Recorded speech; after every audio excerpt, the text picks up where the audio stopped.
완연한 가을입니다. 며칠 전까지는 무척 더웠는데 오늘은 신선한 바람이 살갗을 간지럽히네요. 신선한 바람만큼이나 싱그러운 하나님의 은혜와 사랑과 능력이 여러분들 모두에게 충만하기를 주님의 이름으로 간절히 축원합니다. 9월 마지막 주일입니다. 이제 2024년이 3개월밖에 남지 않았지요. 한 해를 잘 마무리하고 새해를 계획해야 하는 때가 왔습니다. 농사를 짓고 수확하고 나면 올해는 쌀 몇 섬을 거뒀다, 밀 몇 섬을 거뒀다 이렇게 말합니다. 신앙생활에도 거두어야 할 것이 있습니다. 바울은 갈라디아서 5장 16절 이하에서 육체의 열매와 성령의 열매를 대비하여 설명합니다. 육체의 열매로는 하나님 나라를 유업으로 받지 못한다고 했습니다. 그리스도의 사람은 성령의 열매를 거두어야 하는데 바울은 9가지로 설명합니다. 갈라디아서 5장 22절과 23절을 같이 읽겠습니다. 오직 성령의 열매는 사랑과 희락과 화평과 오래 참음과 자비와 양선과 충성과 온유와 절제니 이 같은 것을 금지할 법이 없느니라. 아멘. 성령의 열매를 풍성히 맺는 사명교회 교우들이 되시기를 바랍니다. 우리 함께 인사합니다. 우리 성전에 계신 분들은 전후 좌우의 분들과 함께, 성전에 오지 못하고 온라인으로 예배하는 분들은 가족들과 함께 인사합니다. 항상 인사하는 방식이 있죠. 그윽한 눈빛으로, 느끼한 표정으로, 콧소리 섞어서 인사합니다. 당신은 아름다운 하나님의 열매입니다. 반갑습니다. 사랑합니다. 당신은 아름다운 하나님의 열매입니다. 반갑습니다. 사랑합니다. 여러분들의 표정이 가을 들녘의 황금 물결보다 더 아름답습니다. 오늘 설교 제목은 자랑할 게 그렇게 없나입니다. 초등학교 다닐 때 새학년이 되면 담임 선생님이 꼭 조사하는 게 있었습니다. 지금 생각해 보면 굳이 왜 그걸 공개적인 자리에서 물었나 의아합니다. 지금은 찾아볼 수 없는 풍경 중 하나죠. 지금 그렇게 했다가는 아마 인권 문제로 시끄러워질 겁니다. 그게 뭐냐면 여러분들 영화 대사 기억하시죠? 너그 아버지 뭐 하시노? 아버지 직업을 묻는 거였습니다. 왜 그거를 물어봤는지 아직도 이해가 안 됩니다. 한 사람 한 사람 차례대로 아버지 직업을 얘기합니다. 교사, 의사도 있고 공무원, 회사원도 있으며 가게를 운영하는 부모님도 계셨습니다. 제 차례가 되면요, 괜시리 목소리가 작아졌습니다. 목사님이요. 아버지를 목사님으로 소개하는데 창피한 건 아니었지만 그렇다고 크게 내세울 것도 없는 것처럼 자신 없이 대답했습니다. 지금 떠올려 보면 제 생각에 의사나 교사, 공무원은 아침에 출근하고 저녁에 퇴근하는 정식 직업이지만 목사님은 그에 비해 특별할 게 없다고 여겼던 듯합니다. 새학년이 되어 아버지 직업 소개해야 하는 때가 오면 괜시리 싫었던 기억이 있습니다. 참 어리석은 마음이었죠. 아마도 제 마음속에는 성직이라는 것이 일반적이지 않고 평범하지 않은 보통 사람과는 동떨어진 세상에 사는 사람인 듯 친구들이 그것을 때로는 특별하게, 때로는 이상스럽게 여길 수 있다고 생각했던 것 같습니다. 제 목사 아들이래. 이게 제게는 올무처럼 여겨지기도 했어요. 쟤는 목사 아들이니까 어디 올바르게 행동하나 보자. 목사 아들이 왜 저렇대? 이래저래 저를 감시하고 판단하는 것처럼 여겨져 불편했던 감정도 있었던 듯합니다. 그런데요, 지나놓고 보니까 그것이 저를 보호해주는 가림막이었습니다. 목사님 아들이니 올바르게 살아야 해. 목사님 아들이니 비행을 저지르진 않겠지.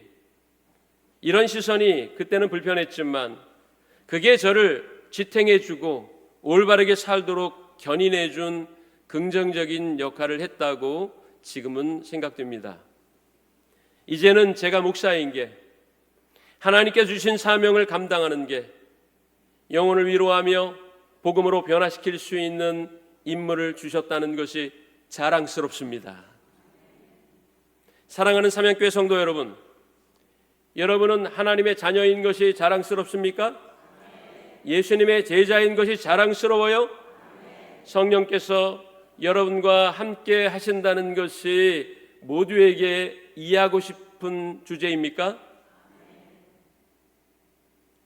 코로나가 한참일 때 제 교회 권사님이 갑자기 몸이 아파서 응급실에 가게 됐습니다.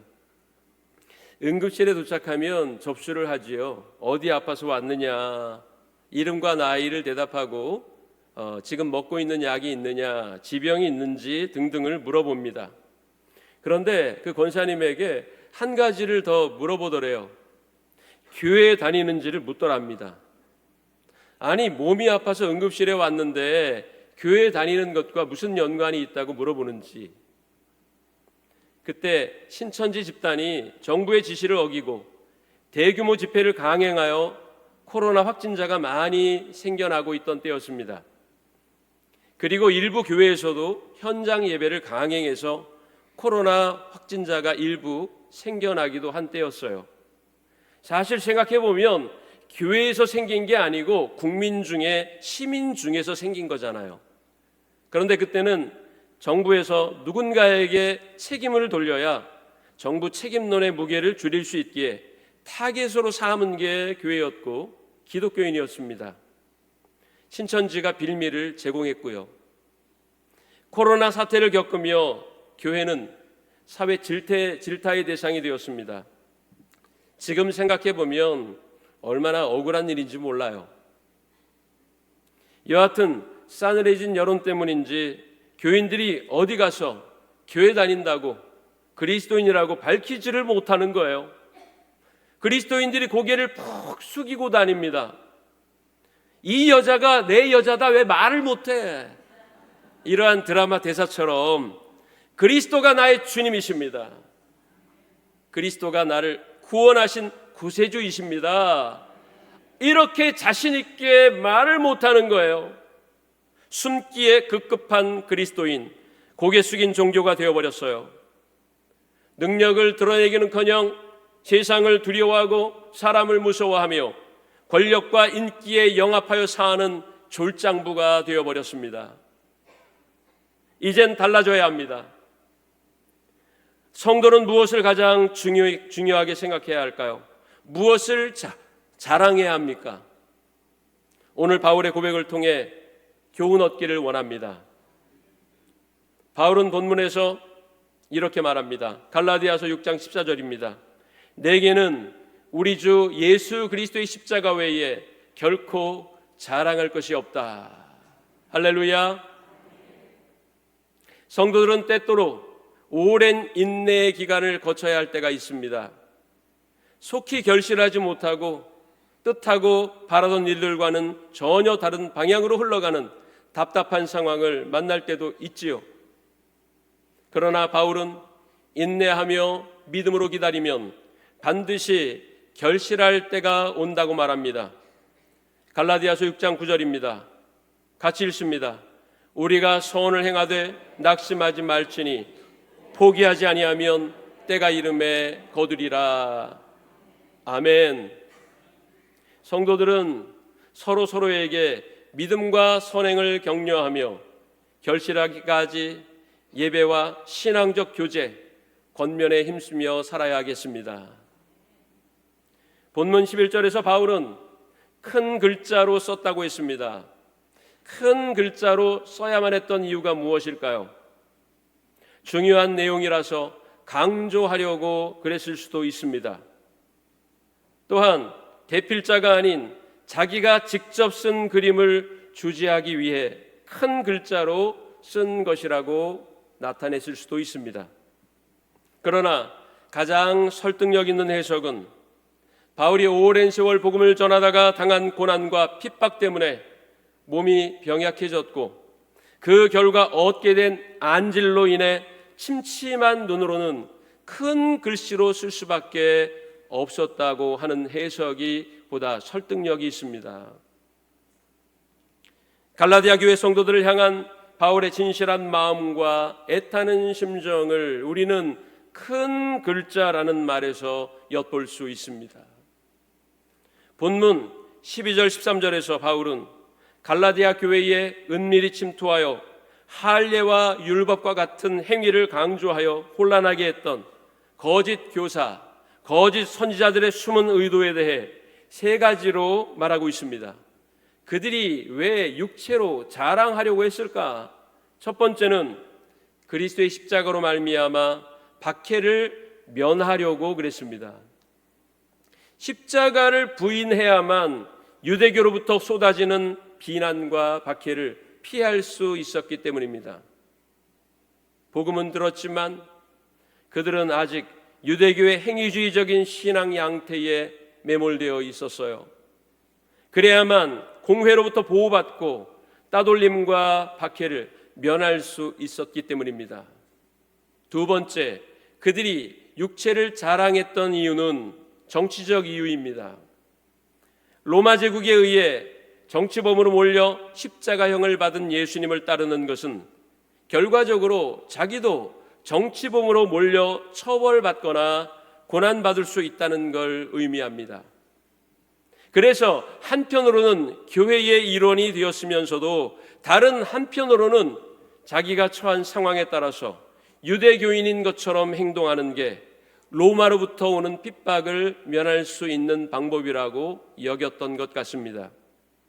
그래서 결국 카멜레온처럼 자신을 위장하기 위한 구실로 할례를 행하려던 거였습니다.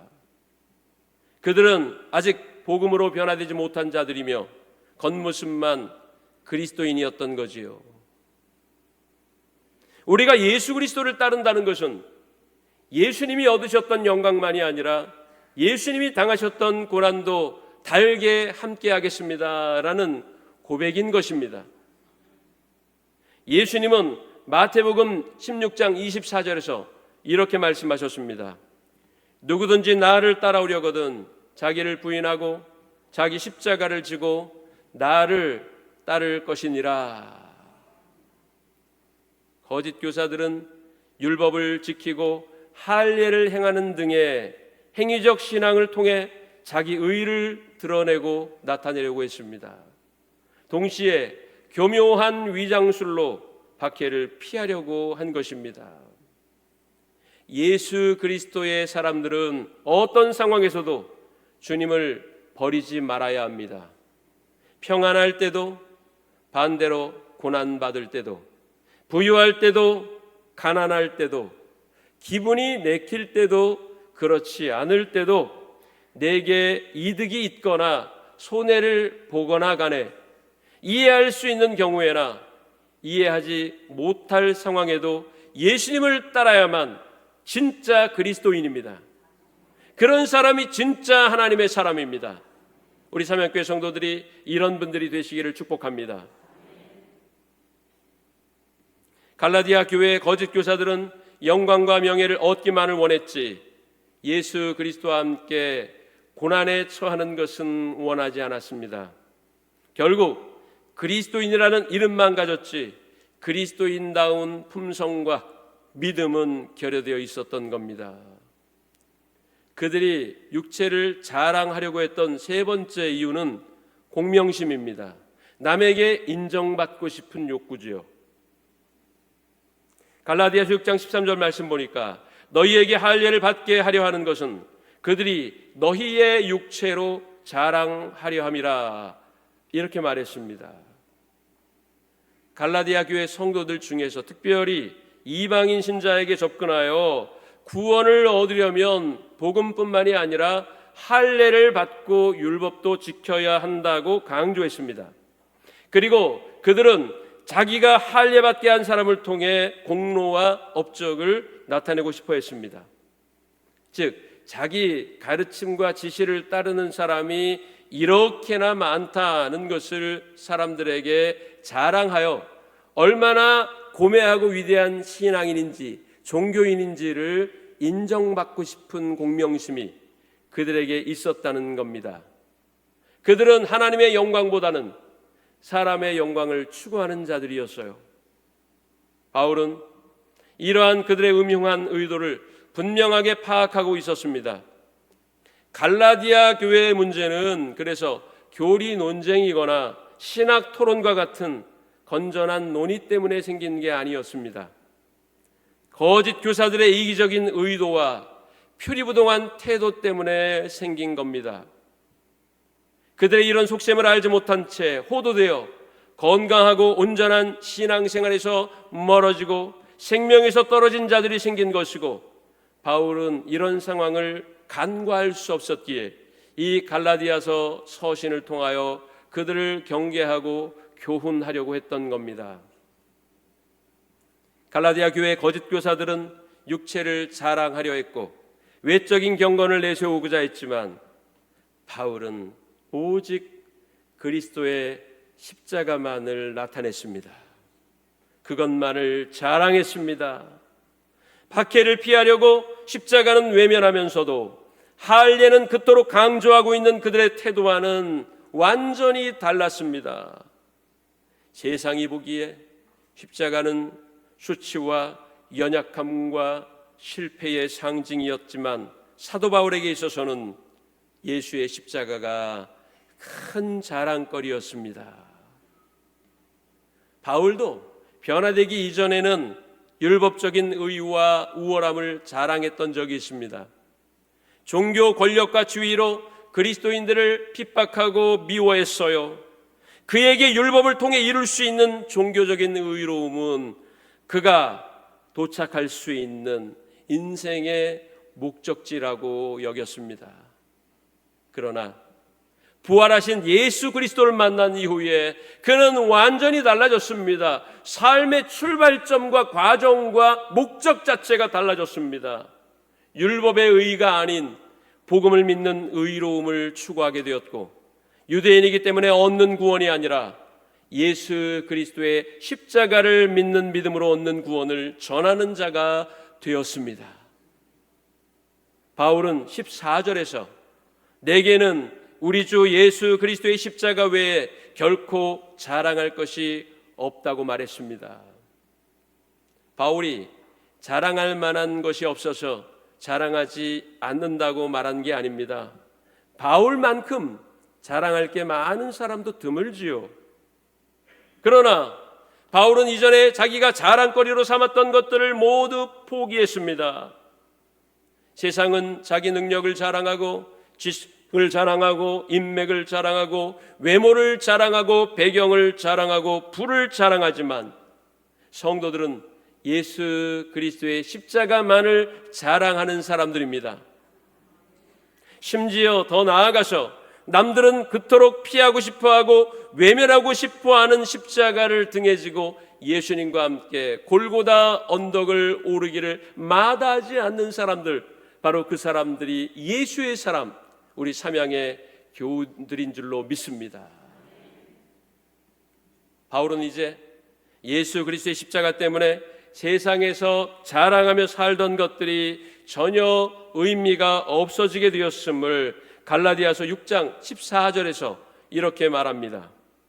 그리스도로 말미암아 세상이 나를 대하여 십자가에 못 박히고 내가 또한 세상을 대하여 그러하리라. 세상의 성공과 가치는 내게 더 이상 의미가 없어지게 됐음을 나를 대하여 십자가에 못 박히고 라는 말로 표현했습니다. 또 세상에서 자신을 자랑하며 능력을 내세우며 살던 과거도 이제 더 이상 나에게 의미가 없다는 것을 세상을 대하여 그러하니라 라는 말로 표현했습니다. 세상과 나는 이제 관계가 없는 서로 타자가 되었음을 표방한 겁니다. 바울은 15절에서 무가치하고 비본질적인 논쟁으로 시간과 감정을 소모하지 말라고 권면합니다. 할례나 무할례가 아무것도 아니로되 할례를 받는 것이 의로움의 조건이며 구원의 필수 불가결한 요소인 것이 아니라는 것입니다. 할례나 무할례는 구원과는 상관이 없는 것입니다. 의롭게 됨과 구원은 오직 그리스도의 십자가로 인한 것입니다. 여러분 믿습니까? 예수의 십자가가 여러분들을 구원하셨음을 확신합니까? 그 십자가만을 의지하며 살아갑니까? 바울은 오직 새로 지으심을 받은 것만이 중요하니라고 말했습니다. 새로 지으심을 받는 것이라는 말은 성령 안에서 성령의 지시하심 따라 사는 삶을 뜻합니다. 바울은 고린도후서 5장 17절에서 이렇게 고백합니다. 함께 고백합니다. 그런즉 누구든지 그리스도 안에 있으면 새로운 피조물이라 이전 것은 지나갔으니 보라 새 것이 되었도다. 할렐루야. 그리스도 안에 있는 자들은 전혀 새로운 차원의 삶의 모습으로 살아가게 되어 있습니다. 이것을 바울은 본문 17절에서 예수의 흔적을 지니고 있다라는 말로 표현합니다. 예수의 흔적이란 영광의 모습이 아닌 십자가에서 고난당하신 모습을 뜻합니다. 양손과 발목에 대못을 박히시고 옆구리에는 창으로 찔리시고 머리에는 깊숙이 가시 면류관을 쓰셨습니다. 그때 생긴 상처, 바울은 그것을 예수의 흔적이라고 말하는 것입니다. 그러나 단지 육체에 남겨져 있는 상처와 흉터들만이 아니라 자신의 마음과 영혼 전체가 예수 그리스도의 십자가 정신과 뜻을 따르는 분명한 내적 증거가 있다는 게 중요합니다. 바울은 그것이면 된다고 고백했어요. 그것이 바울에게는 전부였습니다. 우리 삼양교회 성도들에게도 그것이 전부이기를 원합니다. 고등학교 1학년 때 은평구에 있는 한 고등학교에서 면목동 고등학교로 전학했습니다. 낯선 학교, 낯선 교실, 낯선 선생님, 낯선 친구 모두가 낯설었습니다. 그런데 더 적응 안 되는 게 있었어요. 제가 배정된 반에 또래들보다 한 살이 많은 형이 있었는데 유급되어 1학년에 다시 배속된 형이었습니다. 그가 교실의 제왕이었어요. 소설가 이문열의 우리들의 일그러진 영웅에 나오는 엄석대와 같은 캐릭터였습니다. 담임 선생님이 저를 소개하시고 그 수업이 끝났는데 정말 평생 듣도 보도 못한 광경이 펼쳐졌습니다. 수업 타종이 울리자마자 벼락 같은 소리가 들리는 거예요. 다 책상에 엎드려! 내 허락 없이 고개를 들거나 자리에서 일어나면 죽을 줄 알아. 벼락 같은 소리가 들리는데 그 형의 목소리였습니다. 한 살 많은 그가 호령하고 있는 거예요. 그 소리에 모든 반 학생들은 낮은 포복 자세로 책상에 엎드릴 수밖에 없었습니다. 참다 한 친구가 형, 나 오줌 마려. 화장실 좀 갈게. 그래? 빨리 갔다 와. 꾸물거리지 마. 화장실을 가고 싶으면 손을 들고 허락을 받은 후에 갔다 오는 거예요. 이게 뭐지? 이게 교실에서 무슨 일이 일어나고 있는 거야? 얼마나 당황스럽던지요.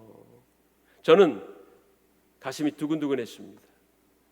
야, 전학 잘못 왔다. 이제 고생길이 열리는구나. 학교 생활 끝났구나.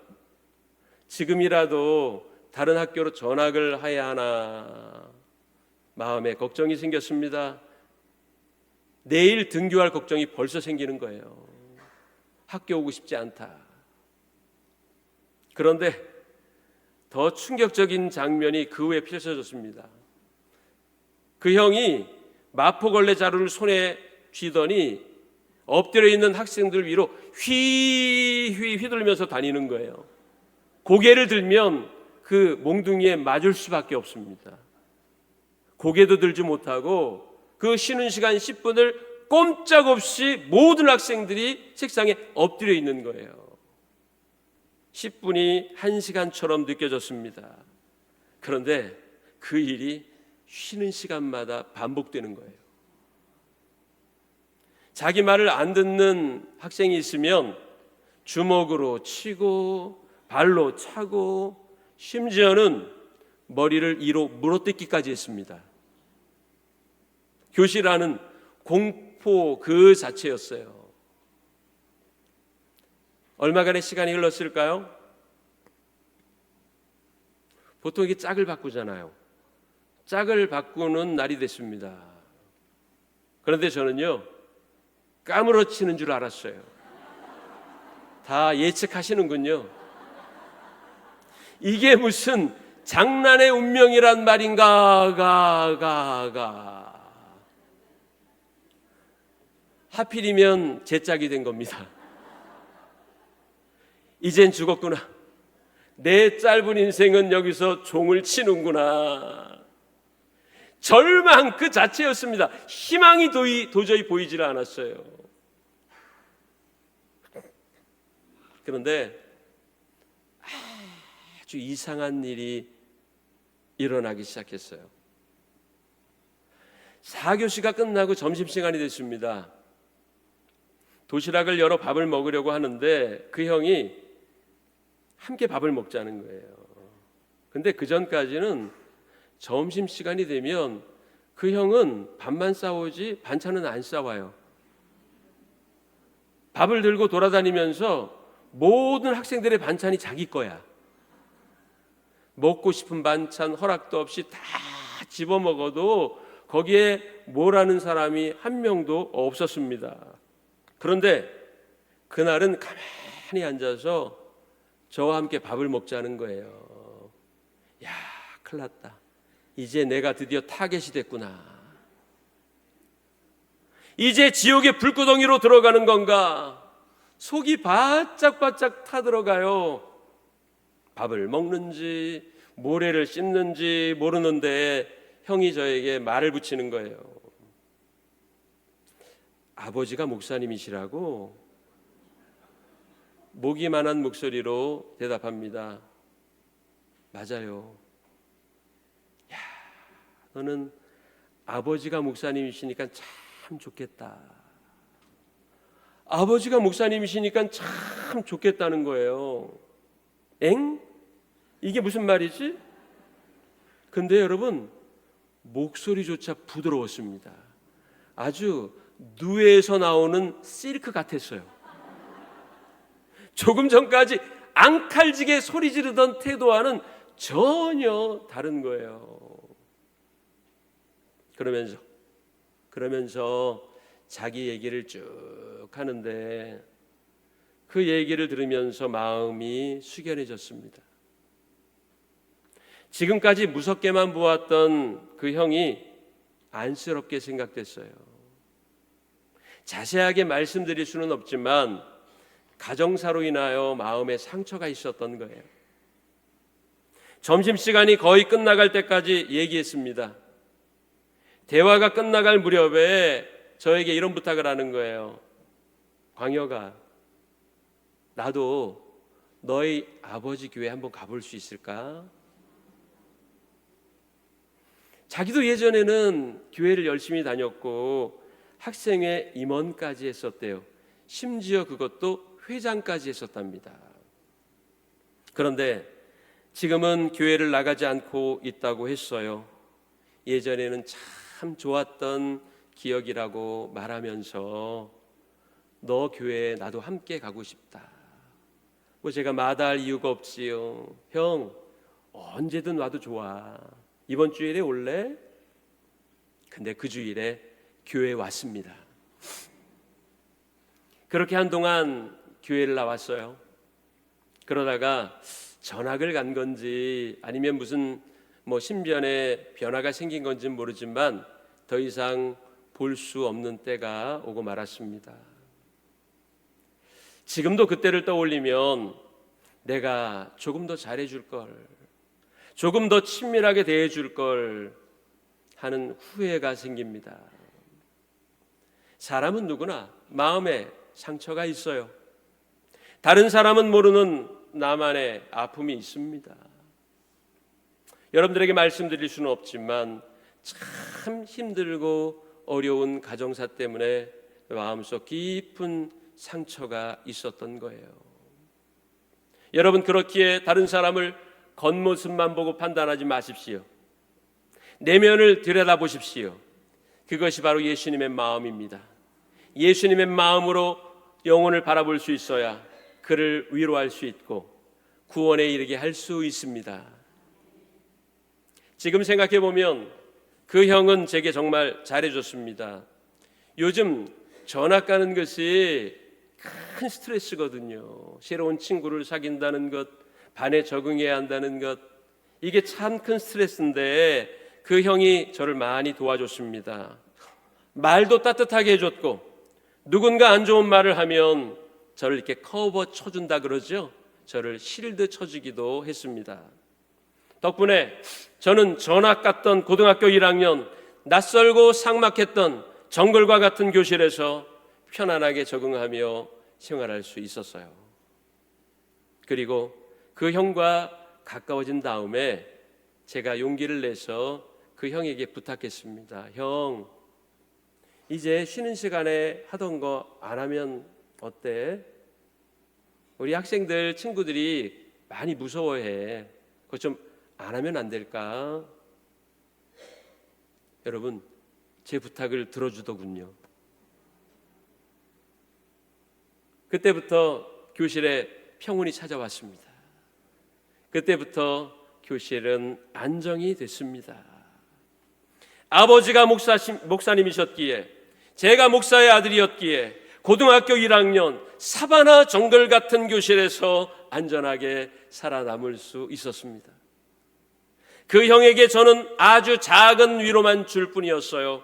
그런데 그 작은 위로가 아주 큰 효과를 가져왔습니다.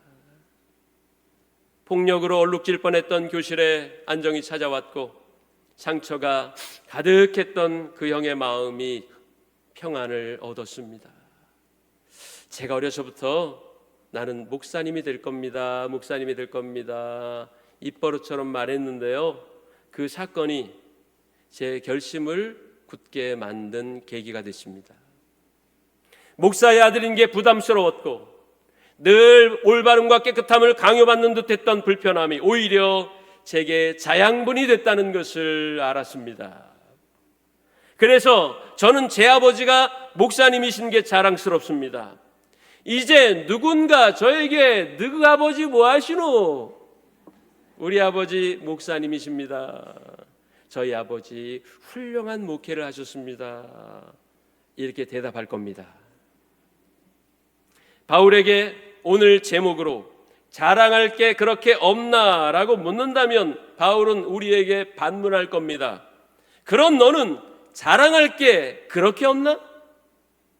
우리 옆에 있는 분에게 묻습니다. 너는 자랑할 게 그것밖에 없냐?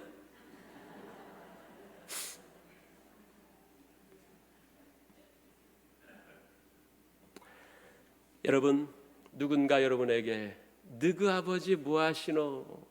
묻는다면 우리 아버지 저를 위해 목숨 버리셨어요. 우리 아버지 저를 구원하시기 위해서 십자가에 달리셨어요. 제 아버지 밤에도 낮에도 잠들지 않고 저를 지켜봐 주시는 분이세요. 여러분, 그렇게 대답할 수 있기를 원합니다. 사랑하는 사명교회 성도 여러분, 예수 그리스도를 따르는 게 십자가를 지는 고생이며 눈물이며 아픔입니까? 그러나 그것이 우리의 능력이기에 우리는 예수 그리스도의 십자가를 자랑하며 살아갑니다. 여러분, 그 십자가의 능력을 의지하며 사십시오. 십자가가 우리에게 주신 충만한 복음의 능력으로 사십시오. 그럴 때 여러분의 삶은 주께서 주시는 놀라운 복으로 가득하게 될 겁니다. 할렐루야. 우리 함께 찬양하겠습니다.